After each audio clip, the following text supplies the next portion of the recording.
I'm Ray Lampe, Dr. Barbecue. Today I want to talk to you about smoking a turkey.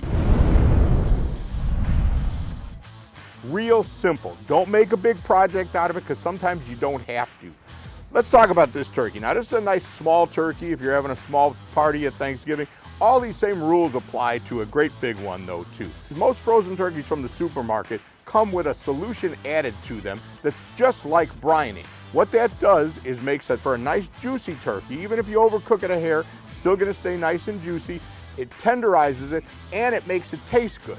So I don't really have to do much else to this turkey. All I'm gonna do is when you get it out of the package, defrost it for a few days in the fridge, always the right way. Under here you're gonna have found a little package of the giblets, a little bag of that. Take that out. Inside the cavity, today I had a pack of gravy mix, which is a nice thing to have with, and the neck. Now I actually like the neck, so I would cook this right alongside my turkey and eat it about halfway through. A little snack for the chef. But you can also use all this stuff to make gravy or something else, some kind of other stock. That's up to you. But you gotta get it out of there before we're gonna cook the turkey. So I've got the big cavity.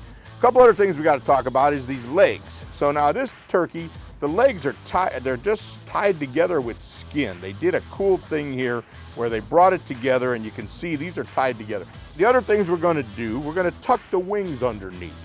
Take this wing, the tip, see how I did that?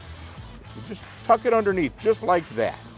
So this turkey is really ready to go in the smoker right now, but I'm gonna do a couple things to it, just to enhance the flavor a little bit. So I'm gonna take a little bit of oil. It happens to be olive oil, but doesn't matter what you have. Today I'm just gonna go with a little bit of salt and pepper. Doesn't need much. Now make sure you toss that salt and pepper when you get done if you've been having your hands all over the turkey like I have. And then last but not least, I'm gonna put a couple things inside, some aromatic stuff. That's a lemon wedge. Give it a squeeze on its way in. That's a little piece of an apple.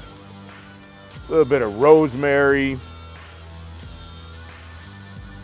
All good turkey flavors and some thyme, fresh thyme. So now we gotta cook it.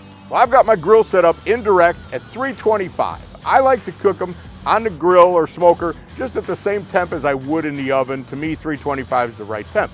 If you want to cook it a little lower, you'll get a little bit of a smokier flavor. You can do that for sure. I tend to think that the texture comes out better if you cook it at 325. I've added a piece of wood just about that size. All right, this turkey's been cooking for about an hour and a half, but it'll all depend on the size of your turkey. It's gotta be 165. If it's 160, the carryover is gonna be okay. It'll get up to 165, but it has to get there. All right, this turkey's done. It looks great. Move it over to the cutting board. You always gotta let them rest. For a little one like this, 20 to 30 minutes. A big one, maybe even a little bit longer.